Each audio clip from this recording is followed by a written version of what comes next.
Shalom, salam sejahtera untuk kita semua. Hari ini kita tetap mengucap syukur kepada Tuhan karena dalam kondisi yang demikian kita masih boleh merasakan kasih kemurahan Tuhan, sehingga kita masih diberikan waktu untuk menikmati firman Tuhan dalam ibadah hari Minggu ini. Sebelum kita menikmati firman Tuhan, mari kita naikkan pujian ini bersama-sama, dan setelah itu nanti kita akan berdoa.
Mari kita satu dalam doa.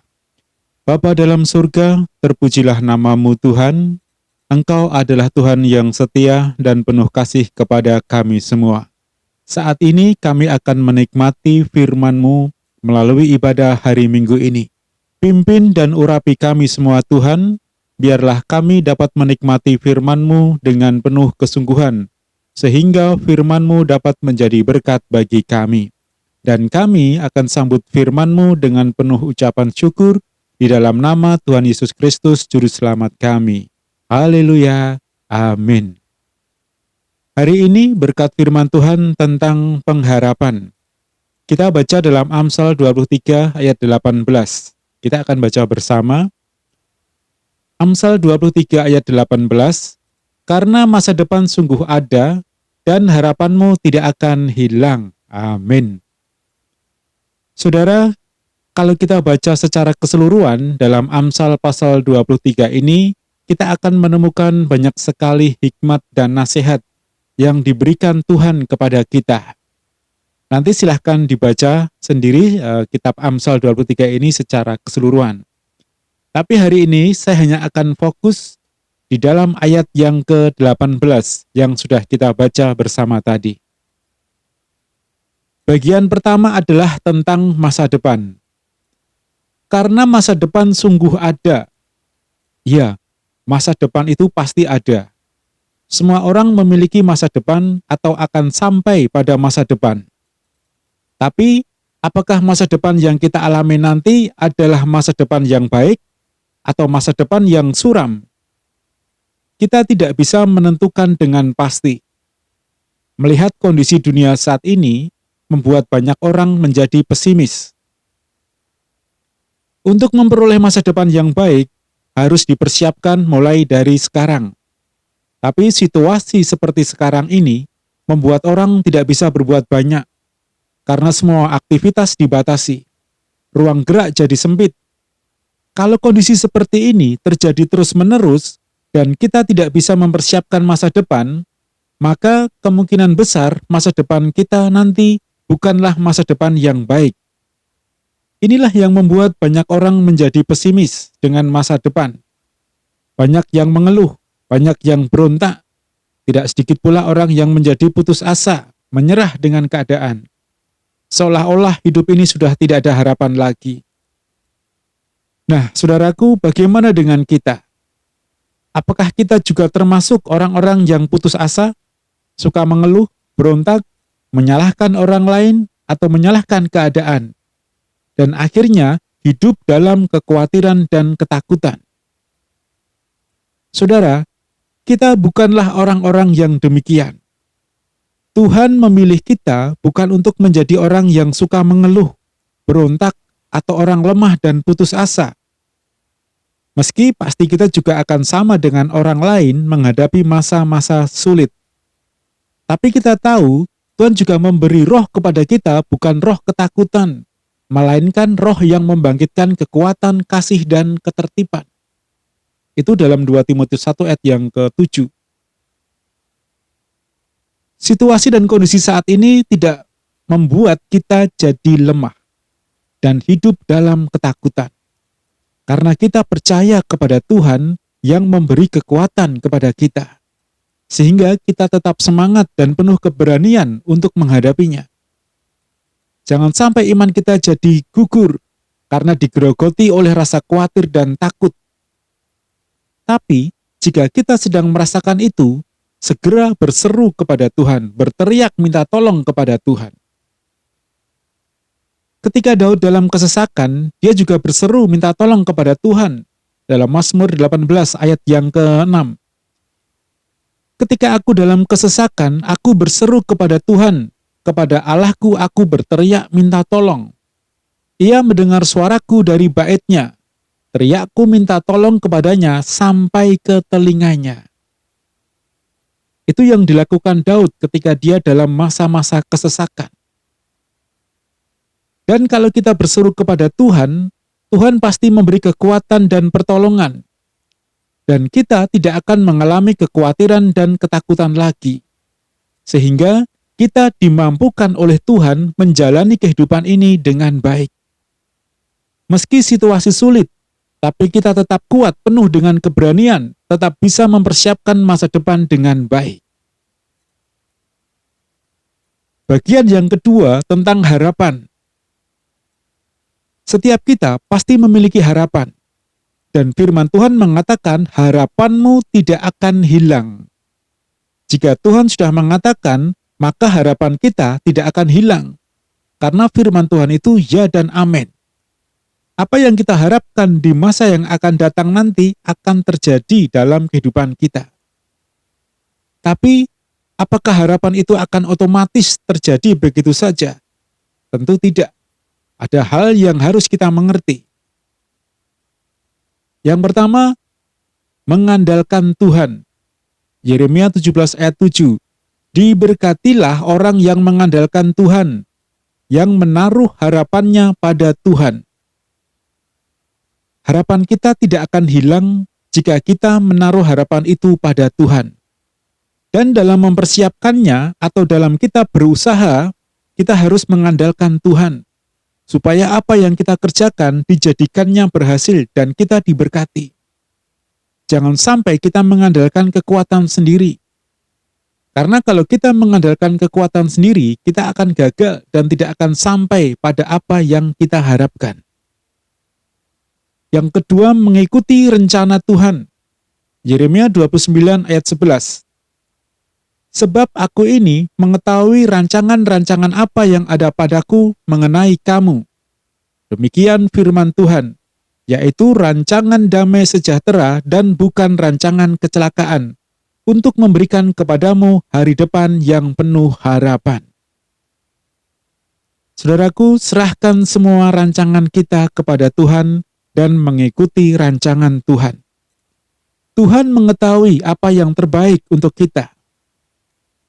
Kadang apa yang kita rancangkan tidak berhasil atau apa yang terjadi tidak sesuai dengan yang kita harapkan. Itu karena tidak sesuai dengan rancangan Tuhan atau tidak baik untuk kita. Tuhan akan memberikan yang terbaik dan sesuai dengan apa yang kita butuhkan. Kemudian yang ketiga, tekun dan tahan uji. Roma 5 ayat yang keempat. Dan ketekunan menimbulkan tahan uji, dan tahan uji menimbulkan pengharapan. Dalam mempersiapkan masa depan kita, pasti akan banyak menghadapi tantangan-tantangan. Kita harus melewati banyak hal. Untuk dapat sampai kepada harapan, kita harus tekun dalam berusaha. Dan jika kita tetap tekun, maka ketekunan itu akan membuat kita tahan terhadap ujian. Tetap semangat, tidak boleh kendor semangatnya. Karena ada harapan yang menanti kita.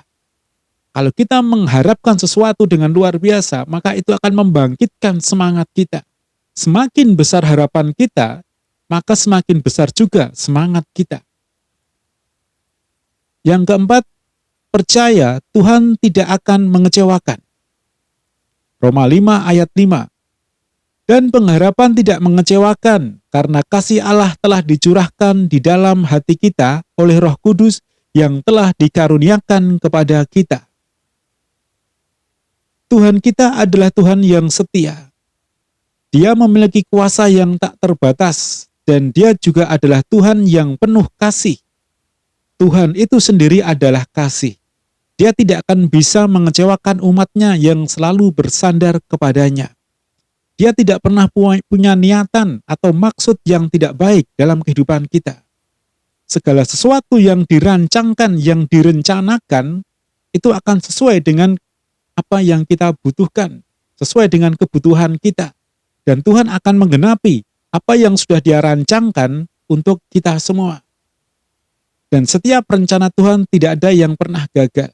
Semuanya akan berhasil. Maka dari itu, kita harus tingkatkan keyakinan kita, kepercayaan kita kepada Tuhan, bahwa Tuhan tidak akan pernah mengecewakan kita.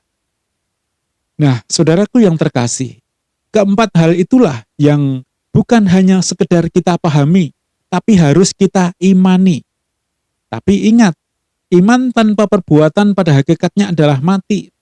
Berarti kita percaya dan beriman kepada Tuhan dan harus melakukan apa yang difirmankan kepada kita.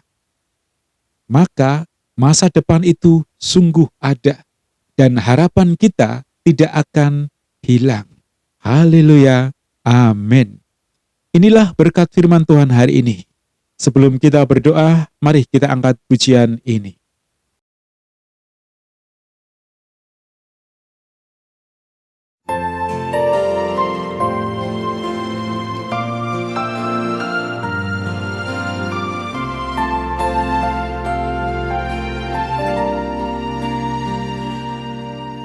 Tuhan, Kaulah pengharapanku. Ku percaya hanya kepadamu,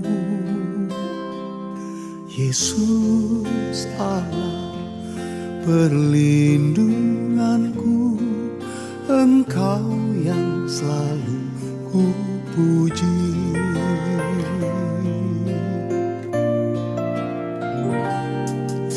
Tuhan, Kaulah pengharapanku.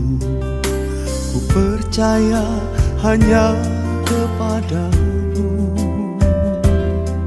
Yesus Allah perlindunganku. Engkau yang selalu ku puji. Mulutku penuh dengan pujian kepadamu, ya Yesus Tuhan. Sepanjang hari ku beri penghormatan kepadamu, ya Allahku. Mulutku penuh dengan pujian kepadamu, ya Yesus Tuhan. Sepanjang hari ku beri penghormatan kepadamu, ya Allahku.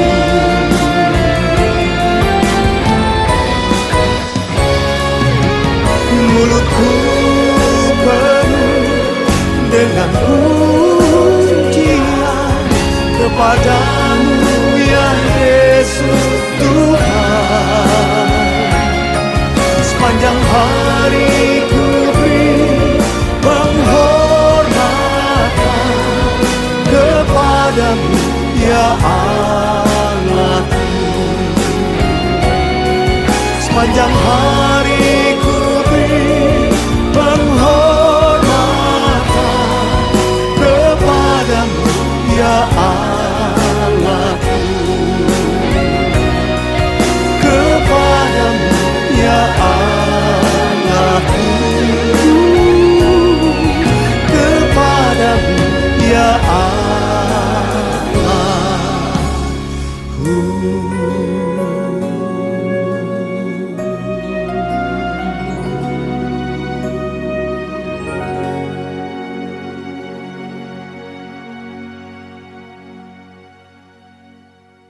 Mari kita satu dalam doa. Bapa dalam surga, kami mengucap syukur atas firman-Mu hari ini. Biarlah firman-Mu berkarya dalam hidup kami, sehingga kami semua sanggup menghadapi situasi dan kondisi dunia saat ini. Meski saat ini masa-masa yang sukar, tapi kami masih memiliki kekuatan yang Tuhan berikan kepada kami.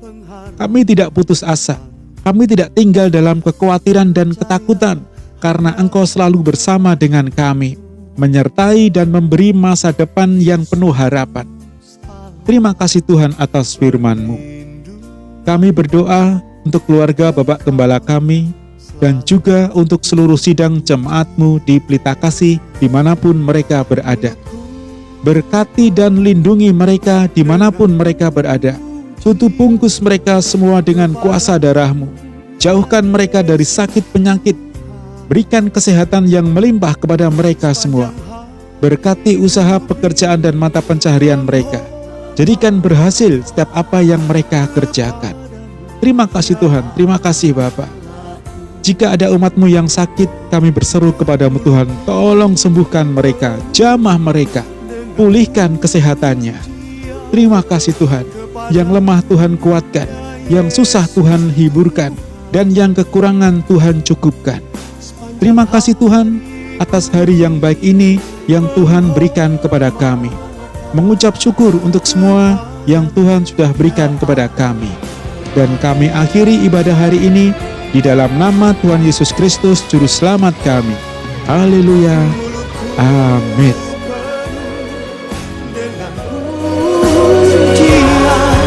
Kepadamu ya Yesus Tuhan, sepanjang hari ku beri penghormatan kepadamu ya Allahku.